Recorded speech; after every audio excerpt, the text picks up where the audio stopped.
सर्वांना नमस्कार.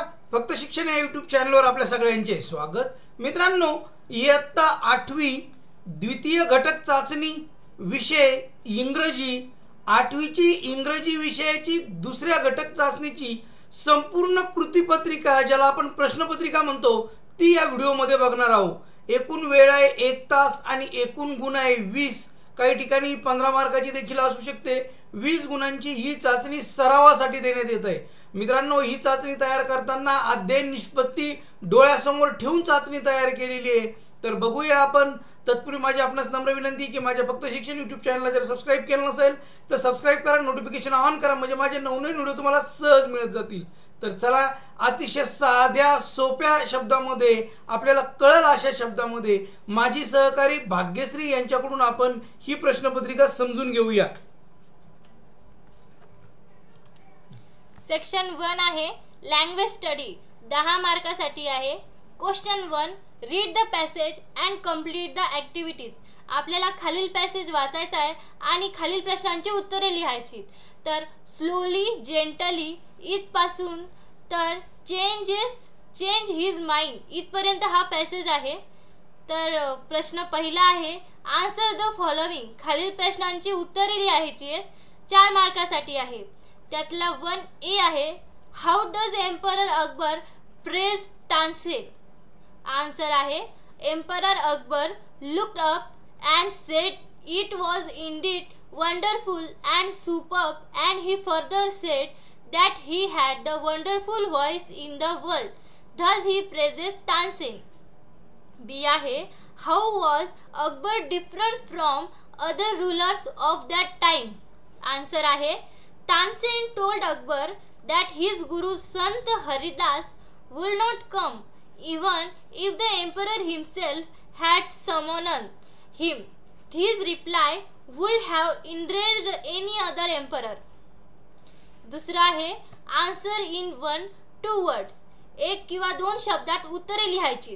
2 मार्कासाठी आहे. त्यातला पहिला आहे, name of the musician.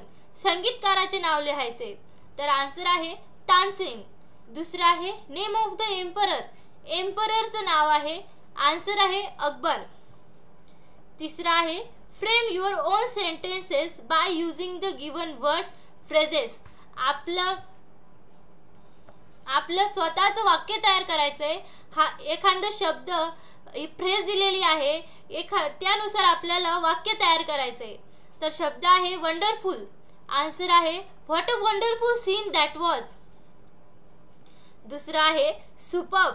Answer आहे, his handwriting is really superb. चौथा आहे प्रश्न, write 4-5 sentences about your favourite singer. 4-5 ओळीत आपल्या फेवरेट सिंगर बद्दल माहिती लिहायची आहे. 2 मार्कासाठी आहे. आन्सर आहे, Lata Mangeshkar is my favourite singer.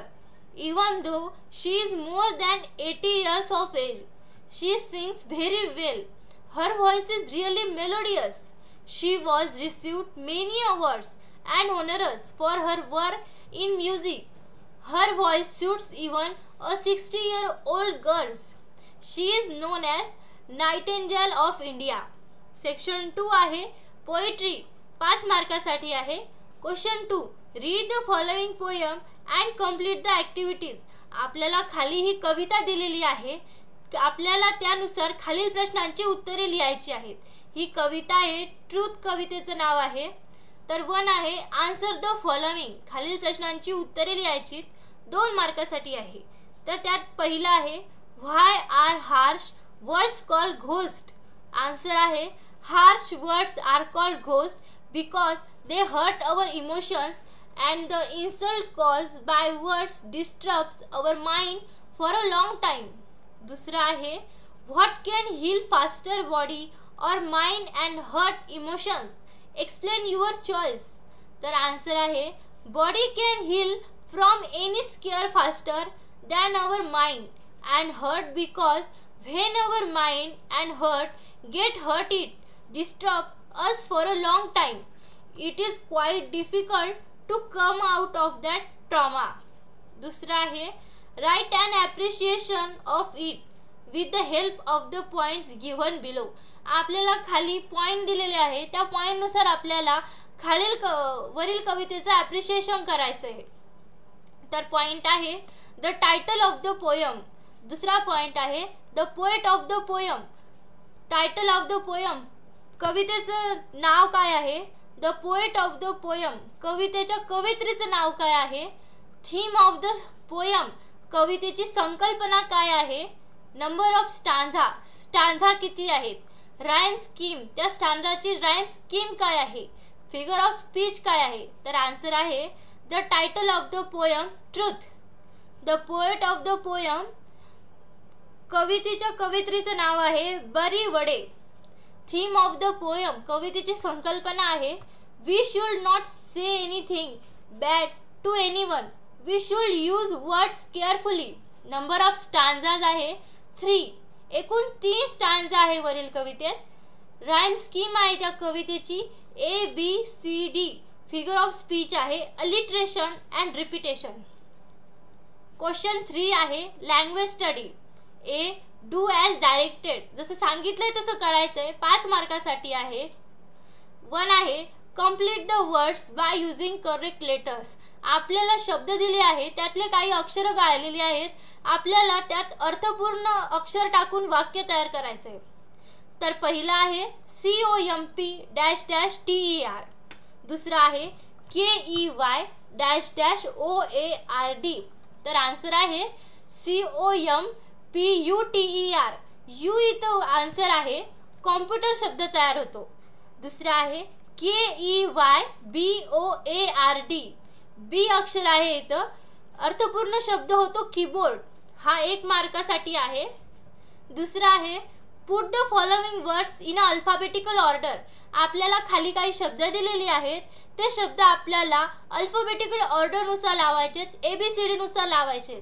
तर ते 1 मार्कासाठी आहे. शब्द आहे school, teacher, student, blackboard. Answer आहे blackboard, school, student, teacher. ABCD मध्ये बी येतो सुरुवातीला म्हणून ब्लॅकबोर्ड शब्द आहे.